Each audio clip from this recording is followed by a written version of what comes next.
مشہور عالم دین اسکالر حجت الاسلام علامہ اشا پی شفاعت رسول موجود ہیں.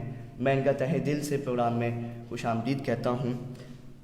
آج کا پہلا سوال حضور کہ لوگ زیادہ تر زکوٰۃ رمضان میں دینے کی سوچتے ہیں، تو آپ لوگوں کو یہ وضاحت فرما دیں کہ زکوٰۃ اور رمضان کا کوئی خاص آپس میں لنک نہیں ہے.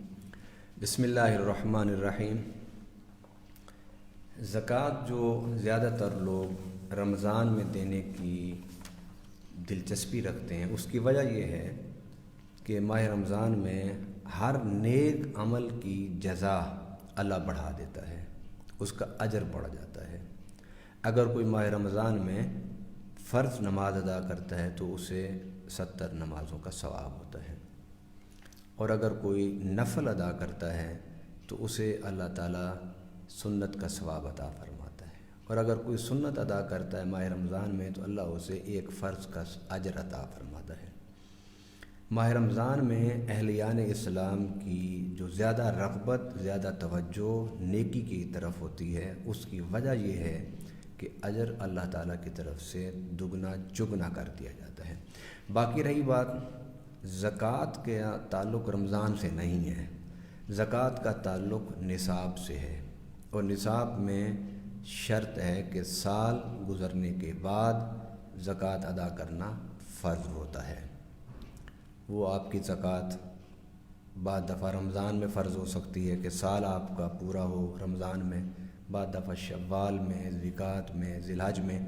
یہ کاروبار کرنے والے کے کاروبار پر منحصر ہے کہ وہ کس ماہ میں اس نے کاروبار شروع کیا تھا، تو اس کے بعد جب سال پورا ہوگا تو فرض ہو جاتا ہے کہ آپ زکوٰۃ ادا کریں. اور اس کے ساتھ جو تیسری بات ہے وہ بڑی توجہ طلب ہے کہ جس طرح آج کل کے حالات ہیں پوری دنیا میں اور بالخصوص پاکستان میں، کہ پاکستان ایک ترقی پذیر ملک ہے جہاں غریبوں کی اکثریت ہے، محروم لوگوں کی ایک بہتات ہے، جہاں پر تعلیم اور صحت کے وافر مواقع نہیں ہیں. تو ان موقعوں پر، ان ہنگامی حالات میں، ان آفات و بلیات کے موسم میں ہمیں کیا کرنا چاہیے؟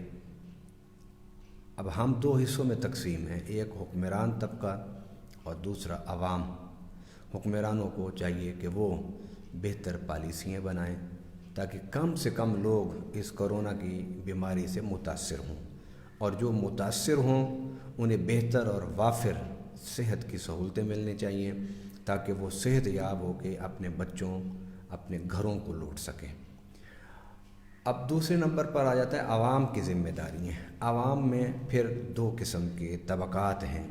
ایک وہ لوگ ہیں کہ جو کاروباری ہیں، جن کو اللہ تعالیٰ نے بے حساب عطا فرمایا ہوا ہے، اور ایک وہ طبقہ ہے کہ جو تنخواہ دار ہے. تنخواہ دار طبقہ ان حالات میں اپنے گھر کی ضروریات کی کفالت کر لے تو بھی بڑی بات ہے. اب تیسرا طبقہ وہ ہے جو محروم طبقہ ہے، مزدور طبقہ ہے، دہاڑی دار طبقہ ہے. اب در حقیقت توجہ فوکس کرنی ہے ہم نے دہاڑی دار پر، غریب آدمی پر، کہ جو دن کی محنت کر کے شام کو اپنے بچوں کو کھانا کھلاتا ہے، کہ ان کو اس لاک ڈاؤن کے ماحول میں راتوں کو یہ اور ان کے بچے بھوک کی وجہ سے سسکیاں نہ لیں. کیونکہ سیدنا عمر فاروق رضی اللہ تعالیٰ عنہ نے فرمایا کہ اگر ریاست مدینہ میں فرات کے کنارے اگر کوئی کتا بھوکا سو گیا تو اللہ تعالیٰ عمر سے پوچھے گا کہ کتا رات کو بھوکا کیوں سویا. یہ تو جانوروں کی بات ہے نا، ہم تو بات کر رہے ہیں انسانوں کی، یعنی جانوروں کے بارے میں بھی باز پرس ہوگی اللہ تعالیٰ سے کہ آپ لوگوں نے ان کا کیوں نہیں خیال کیا. اب ریاست مدینہ کے تصور پر پاکستان کو دوبارہ تعمیر کیا جا رہا ہے، تو اس میں حکمرانوں کو اپنی پوری جدوجہد کرنی چاہیے، اور جو صاحب ثروت طبقہ ہے وہ صدقات، خیرات، زکوٰۃ لے کر میدان عمل میں نکلیں. کیونکہ صدقہ اور خیرات کے بارے میں میرے آقا صلی اللہ علیہ وسلم کا فرمان ہے، الصدقۃ ترد البلا، کہ جو صدقہ ہے وہ مصیبتوں کو دور کرتا ہے. لہذا جو صاحب ثروت طبقہ ہے، صاحب حیثیت طبقہ ہے، جو اپنی جیب سے دوسروں پر خرچ کرنے کی اہلیت رکھتا ہے، انہیں اپنے بچوں کے اپنے گھر کی حفاظت کے لیے معاشرے میں جو بھوکے لوگ ہیں، پیاسے لوگ ہیں، دوائیوں سے محروم لوگ ہیں، ان کے لیے میدان عمل میں نکلنا چاہیے۔ اب میں آتا ہوں آپ کے سوال کی طرف۔ مختصر اس کا جواب یہ ہے کہ اللہ تعالیٰ نے کہیں بھی یہ شرط نہیں رکھی کہ آپ سال پورا ہونے سے پہلے زکوٰۃ نہیں دے سکتے، بلکہ یہاں تک فقہ کی کتابوں میں ہے کہ اگر کوئی آفات، بلیات یا ضروریات ایسی ہوں تو آپ آنے والے 5 سالوں کی ایڈوانس زکوٰۃ بھی نکال سکتے ہیں، ایک اندازے سے، ایک حساب سے، اور پھر ہر سال اس کا حساب کرتے جائیں آپ۔ لہذا جو مخیرین طبقہ ہے، میں یہ سمجھتا ہوں کہ رمضان میں زکوٰۃ نکالنے کی برکات اپنی جگہ پر، اس سے کوئی انکار نہیں کر سکتا، مگر اس وقت بھوکے کے پیٹ میں روٹی پہنچانا، بیمار کو دوائی پہنچانا، اس خدمت خلق کے لیے آپ رمضان شریف کا انتظار نہ کریں۔ وہ اللہ جو اجر دینے والا ہے وہ آپ کو جتنا رمضان میں اجر دینے پر قادر ہے، وہ آج اس ضرورت کے وقت اگر آپ خرچ کرتے ہیں تو اللہ اتنا اجر اور اس سے زیادہ اجر دینے پر قادر ہے۔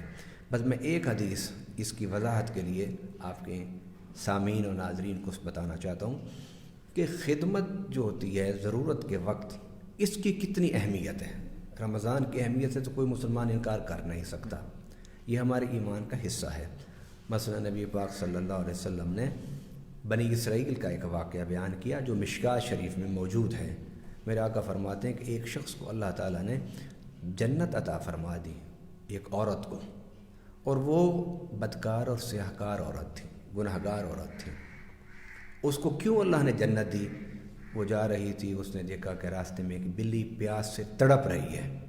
اس نے اپنے دوپٹے کو پھاڑا، جوتی کے ساتھ باندھا، کنویں میں لٹکا کے اس نے پانی نکالا جوتی کے ساتھ، اور وہ اس بلی کو پلاتی رہی یہاں تک کہ وہ بلی سیراب ہوئی اور وہ زندگی گزارنے کے قابل ہوئی، اور وہاں سے چلی اور اپنے منزل، اپنے گھر جہاں اس کا ٹھکانہ تھا وہاں چلی گئی۔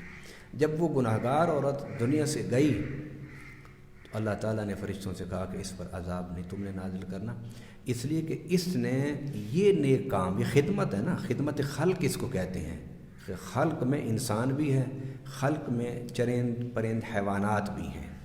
اب اس ایک عمل کی وجہ سے رب العالمین نے اس کی زندگی کے سارے گناہوں کو معاف کر دیا، اور سارے گناہ معاف کرنے کے بعد اس کو جنت عطا فرما دی۔ بہت خوب فرمایا۔